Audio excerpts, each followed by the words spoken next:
Beginning in Dallas, Texas against the Mavericks, and you see Stephen Curry. And we are still on sneaker watch. He's wearing the anti-Kai threes. That's right. Kyrie Irving with Anta now, Klay Thompson Shoe Company.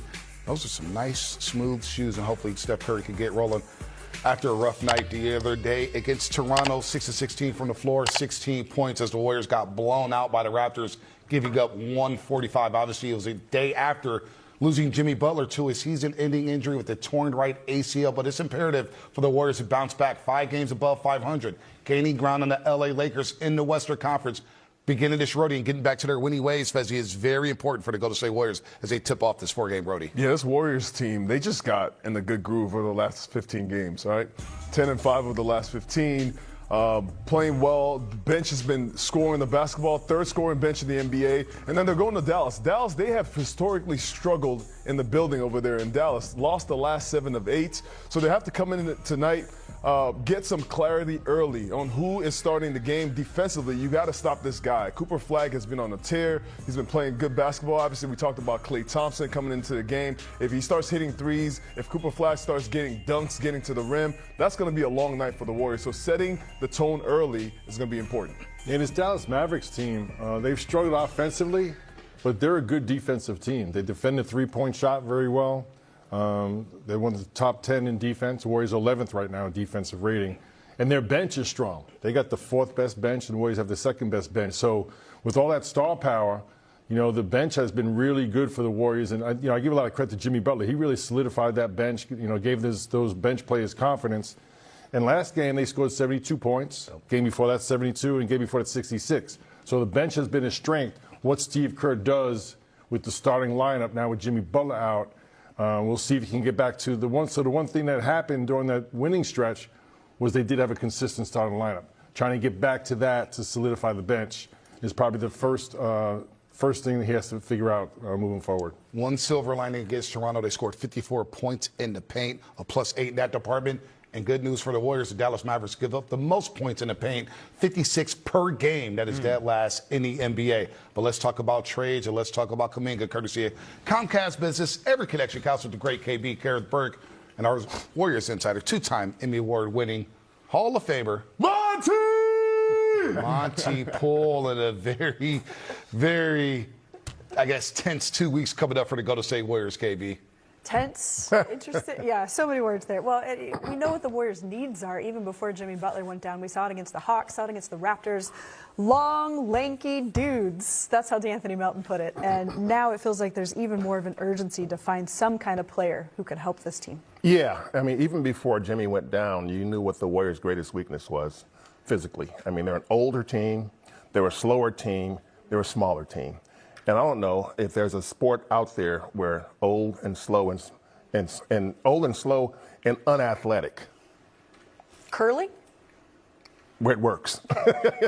So in this instance here, the front office has, I think, Steph Curry would never say this, but I feel like the front office has sort of underserved him in recent years. They won in 22. They patched together a pretty good rotation. They made the trade for Andrew Wiggins beforehand, and they added Otto Porter, Belly, and those guys. So they did a pretty good job putting together a team, and then they got to the playoffs, and they were good enough to make a run because they had such experience. Steph, Draymond, Andre, Loon, Klay were all there. But since then, what have they really done until they got Jimmy Butler? They hadn't done much. They get Jimmy Butler, he goes down, and now they put so much energy into this season. They put so much energy into this particular season. Steve Kerr's last year of his contract, Steph, Jimmy, Draymond, a full year with Jimmy. They were, you got a full year with Jimmy now. So you saw what was coming, and now Jimmy goes down. What do? Do you just sacrifice the season now? And I think that would be a crime if they did that. And I don't think they're going to do that. I know they're trying to make a deal. The question is, can they make a deal that will make enough impact to sort of make the Warriors a player in the postseason. Well, the timing was supposed to line up, right? Steph, Draymond, Jimmy, all of their contracts would be up at the same time. Okay, now Jimmy is out. And the big question, as Mike Dunleavy talked about, is like if Steph's not going to be here pretty soon, Right. any picks that they give up for a trade, it's going to have to be a player who's impactful and a long-term option. They were unsure about whether they even wanted to give up picks. Yeah. How does the situation change so drastically now? Well, yeah. I mean, Mike basically said that, if they were to, picks are on the table, but if they were to move those picks, it would be because they're getting a player who would be here now and also be here when Steph leaves. So that would be a player and be in his prime, somebody who's 30-ish, a couple of guys out there like that, and the question is, can they pull that off? Because let's face it, the Warriors have not really made a lot of progress with their draft picks. So it's not like on some teams like Oklahoma City, draft picks are really valuable because they draft really well. The Warriors, on the other hand, have not drafted really well. And people say, well, it's development. Well, I mean, who's left the Warriors and flourished? Which picks have gone someplace else and been great? Hasn't happened yet. And J.K. could be that guy, but at this point, we don't know about that either. So to me, the draft picks are they're not as valuable as they would be if they really locked in and drafted really well. It's like they need to get a very special player, almost a unicorn, and that is going to be difficult. Yeah, a couple of those guys out there. Hard to get, though. Okay, the competition for those guys is going to be pretty thick, but for the Warriors really feels like a necessity. No doubt. We'll continue to talk about the draft picks here before we get to Kuminga later on in the program, but the Warriors do have five of the next 6 years. They have unprotected first-round picks. The 1 year in 2030, they have a protected pick 1 through 20. So are those picks valuable for the Warriors to maybe, hey, look, no Jimmy Butler for the rest of the season, may not come back until next January. Steph Curry, that window's closing. Is it worth to go out there and dangle those picks to try to get some help now? I look at it twofold, Bonte and Festus. One is that player worth whatever number of picks you want to give up? And we can say names. Mike Dunleavy and the team can. Giannis Antetokounmpo. You put all your picks in for that, right? You go get him, no matter what it takes.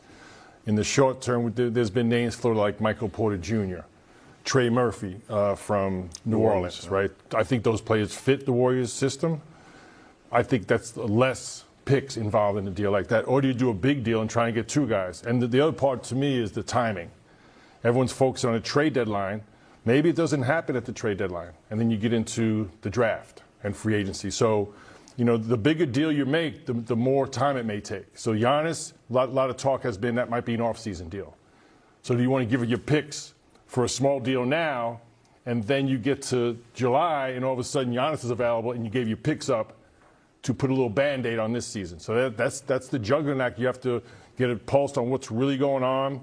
There's some teams that are, like the Brooklyn Nets, I think, are kind of running this deadline because they can be buyers, they could be sellers, and they could absorb salary. So it seems to me, as of right now, the Brooklyn Nets hold a lot of cards leading up to the trade deadline. Not so much direct deals, but they can also be a third party. And you talk about first-round picks. You have to look around the league, too. Let's say, for example, the Miami Heat, for example. That's a team that a lot of players would be looking to go to, right? There's guys in the market right now, Ja Morant, Zion Williamson, Giannis Antetokounmpo. All these guys are on the market, and there's a bunch of different buyers right now. So the Warriors are competing not only against their own timeline of trying to win now with Steph playing at the high level, Jimmy Butler's also puts a rush on what they want to do and trying to figure out the Jonathan Kuminga situation, but also you're competing against other teams who have picks, who have players to trade, and that's just making the job a little bit tougher. And to Monty's point, the things the Warriors have done, this is a unique situation. They've won 4 championships. They went to 6 NBA Finals. So they didn't have the luxury of developing young players. So in turn, those young players that they drafted really don't have the value, I think, that they're really worth, because they've played a smaller role, and rightfully so, because they've been still trying to go for championships, while these other young players, they were pretty much free to play 30 minutes, kind of with no leash on them. So they may look like better players. Are they really? We don't really know. Playing through their mistakes, getting 30 minutes, playing through all the losses. You're not afforded that luxury when you're playing alongside business. You remember him? He was clear for takeoff the other day. There Congo! Came off the bench the first 5 minutes, didn't go well in the first half, but then he erupted in the second. 20 points, 7 to 10 from the floor, 5 of 8 from the free throw line. Again, that was his first game played since December the 18th. Here's what Dunleavy had to say pregame Tuesday evening about Jonathan Kuminga in the situation he's in. When you make a demand, there needs to be demand on the market. So we'll see where that unfolds. But always with these guys, I tell them I'm willing to work with them, want to help people out, whether that's JK or any player on our roster. So we're good with, if that's his wishes, trying to figure that out. But we got to do what's best for our organization, and that's what we'll do. I'm probably disappointed it hasn't worked out better. But Golden State Warriors fans, take a deep breath right now, because even with all the chaos, all the injuries, all the uncertainty around this season, this team is still very much alive, and in a lot of ways, it's more dangerous than people realize. Losing Jimmy Butler to a season-ending injury hurt, no doubt about it. You don't replace a player like that. You don't replace his toughness, his playoff experience, his ability to steady the game when things get ugly. But what you also don't do is quit. And that's something this Warriors core has never done, not once in the Steph Curry era. Look at where this team actually is. They're still over 500. They've been one of the hottest teams in the West over the last stretch. They have one of the best benches in the entire NBA. That's not a small thing. That's not fluff. That means this team can survive foul trouble, injuries, and bad nights from starters. It means they can punch back. It means they don't collapse when the game goes sideways. And that bench didn't just show up by accident. It showed up because this roster has depth, chemistry, and guys who understand the Warriors system. And let's talk about Steph Curry, because this is the part that should have every Warriors fan locked in.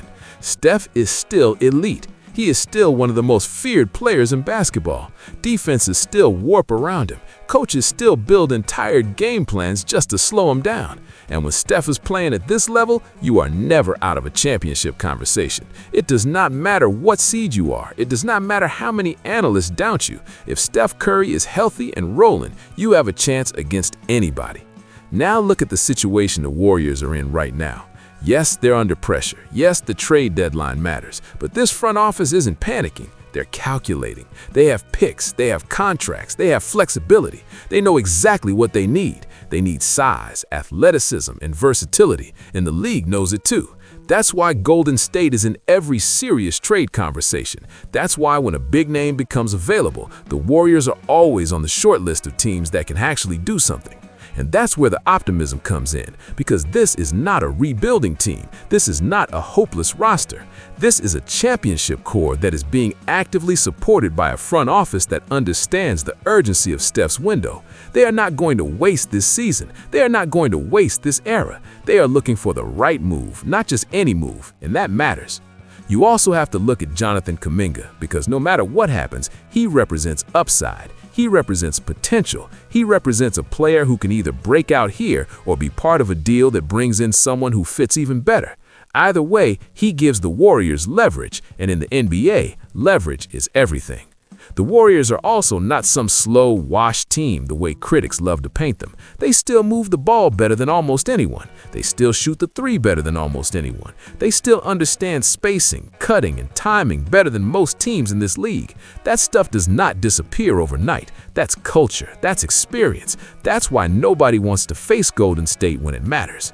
So when you zoom out and you stop listening to the doom and gloom, what you see is a team that is very much in the fight, a team that still has its superstar, a team that still has its identity, a team that still has options. And that's what should excite Warriors fans, because the NBA changes fast. One trade, one move, one unexpected opportunity can flip an entire season, and the Warriors are positioned to take advantage when that moment comes.